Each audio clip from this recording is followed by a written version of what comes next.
the vast timeline of life on Earth, there are creatures whose stories are written not in complete skeletons or abundant fossils, but in fragments, enigmatic, awe-inspiring pieces that leave more questions than answers. And among these rare mysteries stands one of the most imposing mammals ever known, Andrewsarchus mongoliensis, a giant of the Eocene, a predator, or perhaps an omnivore, whose legacy rests almost entirely on a single, colossal skull. Today, we step back nearly 40 million years to bring this ancient titan to life and explore everything we can and everything we wonder about this extraordinary animal. To begin, imagine walking through a humid, subtropical forest almost 50 million years ago. The air is warm and dense, the vegetation lush and towering, and the land teems with early mammals, strange herbivores, primitive horses, massive brontotheres. And then, from the shadows, emerges a beast unlike any on Earth today. Andrewsarchus was enormous. Its head alone stretched nearly 3 feet long, with a skull so wide it could dwarf that of a modern lion. From the size of that skull, paleontologists estimate a body that may have reached 12 feet in length and stood close to 6 feet at the shoulder. It could have weighed as much as a ton, making it one of the largest terrestrial carnivorous mammals ever imagined. Its body was likely massive and muscular, built to support that tremendous head. Reconstructions give it a deep chest, powerful shoulders, and sturdy limbs. It was probably not built for speed. Its legs were strong, but not especially long, suggesting a creature that relied on force, not pursuit. Andrewsarchus might have moved with the deliberate confidence of a giant bear, or the heavy, grounded stride of a massive wild boar. And though we cannot hear its voice, one can easily imagine deep, resonant grunts or bellows echoing through the ancient woodlands, a sound powerful enough to scatter smaller creatures into the underbrush. But where and when did this animal live? Andrewsarchus roamed the Earth during the Middle to Late Eocene, around 48 to 37 million years ago. Its only known fossils come from Inner Mongolia, a region that looks nothing today like the world Andrewsarchus knew. Back then, it was a warm, forested landscape, rich with life. Rainfall was abundant. Forests dominated the plains. The world was in a greenhouse state, with no polar ice caps and higher global temperatures than today. Andrewsarchus was part of a vibrant ecosystem filled with early primates, ancient horses, turtle-like creatures, giant herbivores, and a diverse array of predators and scavengers. This animal's lifestyle remains one of paleontology's great mysteries, not because scientists lack interest, but because the fossil record gives us just one skull to work with. Yet even a single skull can offer surprising clues. The teeth of Andrewsarchus are rounded and thick, with strong canines and heavy, crushing molars. These features tell us it was not a specialized slicer like a wolf or big cat. Instead, it appears to have been an omnivore or a powerful scavenger. It may have hunted when the opportunity arose, ambushing mid-sized animals, young herbivores, or weakened prey. But it was just as likely to feed on carrion, cracking bones to reach nutrient-rich marrow. Some scientists even propose that Andrewsarchus crushed turtle shells or tore into carcasses left behind by other predators. In short, it was opportunistic, an animal that ate what it could when it could. Its role in the ecosystem was likely similar to a modern brown bear, though far larger. A solitary wanderer, powerful enough that few animals dared challenge it.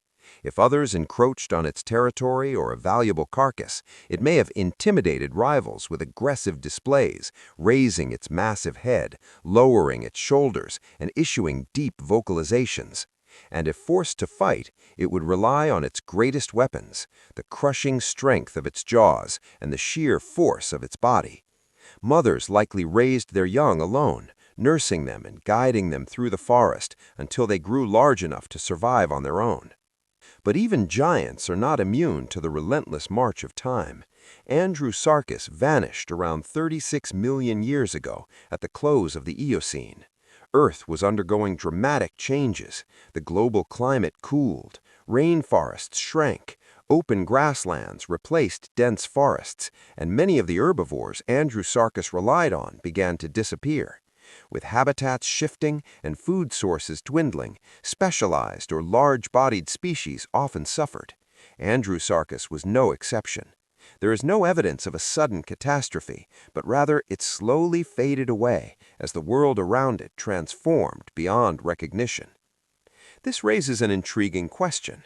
Could Andrewsarchus survive in today's world? The short answer is probably not. Modern Inner Mongolia is vastly different from its Eocene counterpart. Instead of warm forests, the region is now characterized by harsh, cold winters and dry, wind-swept grasslands. The prey animals that once populated Andrewsarchus's environment are long gone, and today's large predators, tigers, bears, wolves, have already carved out the ecological spaces Andrewsarchus might have occupied. Without its familiar prey or climate, the ancient giant would struggle.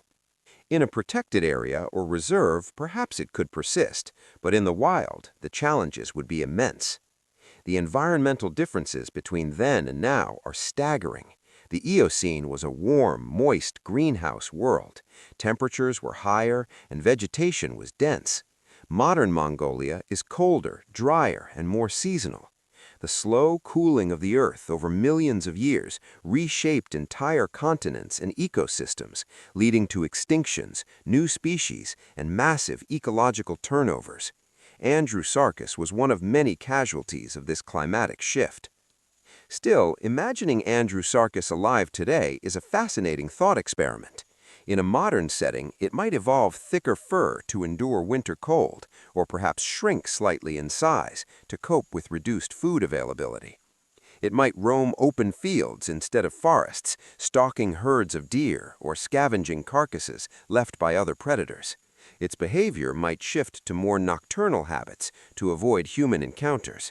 And yet, even with these imagined adaptations, the Andrewsarchus of today would still bear the unmistakable mark of its past: a towering head, immense jaws, and the presence of a true Eocene titan. And beyond all the facts, there is something inherently captivating about Andrewsarchus. Despite its fame, we know almost nothing about it.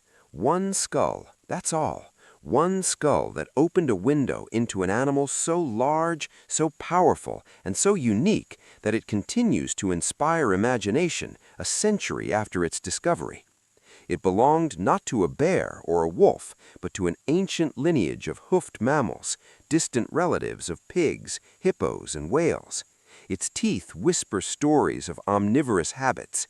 Its jaw hints at both strength and subtlety, and its sheer size tells us it walked the earth with the confidence of a giant.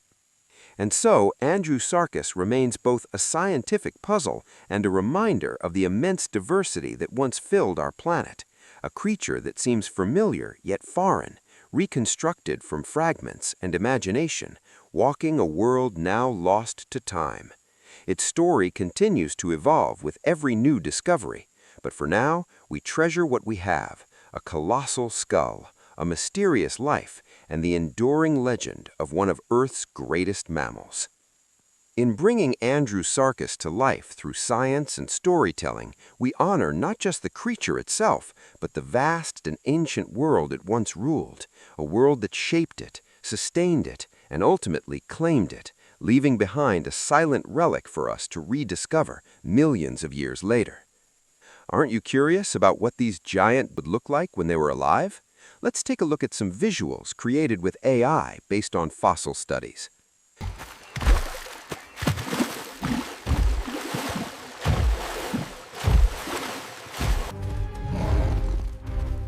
That's all for today. I hope this video entertained you well. Make sure to like and subscribe for upcoming videos.